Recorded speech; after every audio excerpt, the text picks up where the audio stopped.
কারণ যে মানুষটা ঠিক একটু আগেই অনেক খুশি ছিল, হঠাৎ করেই সে বদলে গিয়ে একা থাকতে চাইলে কেউই সেটা ভালোভাবে নেবে না।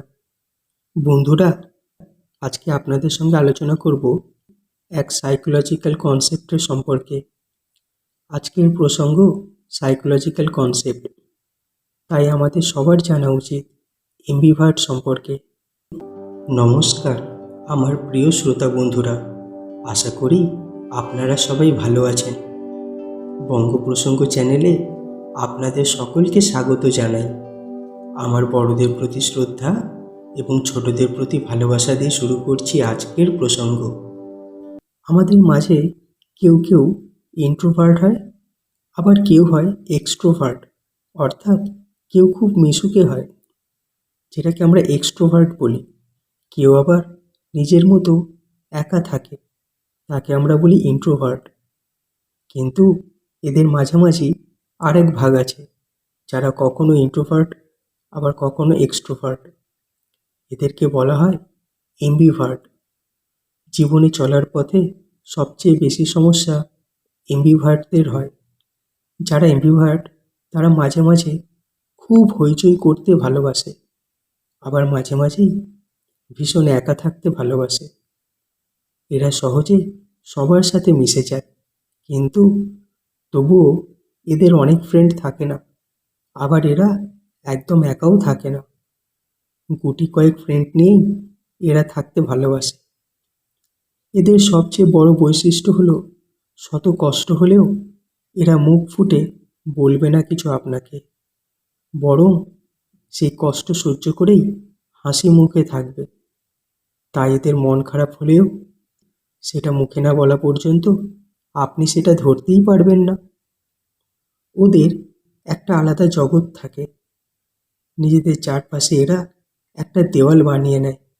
সেই জগতে আপনি চাইলেই প্রবেশ করতেই পারবেন না, বরং সেখানে প্রবেশ করার চাবি হচ্ছে আপনার ভালোবাসা আর ভরসা করার মতো ভালো ব্যবহার। এমবিভার্টরা যাকে ভালোবাসে তাকে খুব মন দিয়ে ভালোবেসে ফেলে, আর তাই কষ্টটাও বেশি পায়। কিন্তু তবুও এরা আপনার খারাপ চাইবে না কোনোদিন।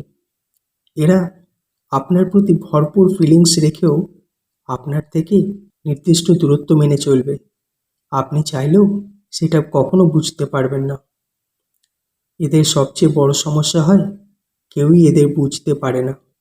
কারণ যে মানুষটা ঠিক একটু আগেই অনেক খুশি ছিল, হঠাৎ করে সে বদলে গিয়ে একা থাকতে চাইলে কেউই সেটা ভালোভাবে নেবে না। তখন বেশিরভাগই তাদের ভুল বোঝে।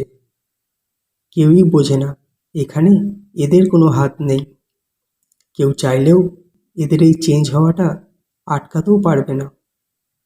এমবিভার্টরা মাঝে মাঝে নিজেদের ভীষণ একা ভাবে, কারণ মন খুলে কথা বলার মতো কেউ হয়তো নেই। এদেরকে শামুকের স্বভাবের মতো বলা যায়, কারণ এরা বাইরের দিকে শামুকের মতো শক্ত খোলস পড়ে থাকে, কিন্তু এদের ভেতরটাও শামুকের শরীরের মতো নরম। তাদের নিজেদের জগতে যদি আপনি একবার ঢুকে যেতে পারেন, তখন বুঝবেন সে আসলে আপনার চেনার চেয়েও কতটা অন্যরকম। তখন হয়তো আপনি তাকে আরও বেশি ভালোবেসে ফেলবেন। কিন্তু প্রবেশ করার অধিকার পেয়েও আপনি যদি তার সেই ভরসা, বিশ্বাস একবার ভেঙে ফেলেন, তখন তার সেই জগৎটা ভেঙে চুরমার হয়ে যায়।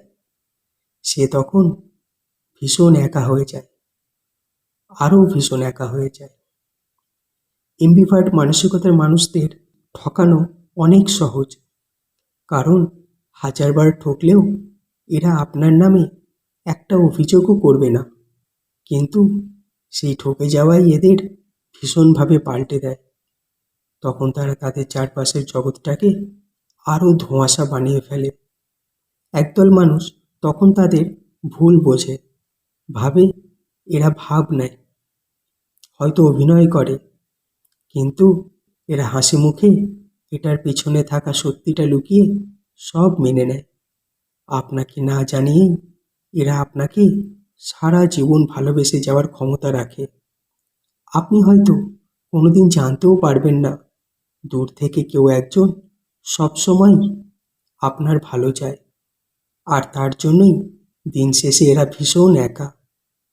ধোঁয়াশার রাজ্যে ডুবে থাকা একদল মানুষ যাদের আমরা বলি এমবিভার্ট। বন্ধুরা, আজ তবে এখানেই থাক।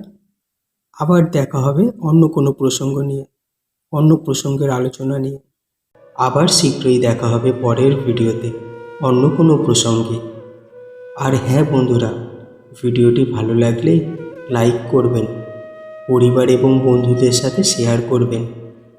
আপনার কোনো গুরুত্বপূর্ণ মতামত বা মন্তব্য থাকলে অবশ্যই কমেন্ট করুন, এবং প্রতিটি ভিডিও নোটিফিকেশন যথাযথভাবে পেতে চ্যানেলটি সাবস্ক্রাইব করে রাখুন।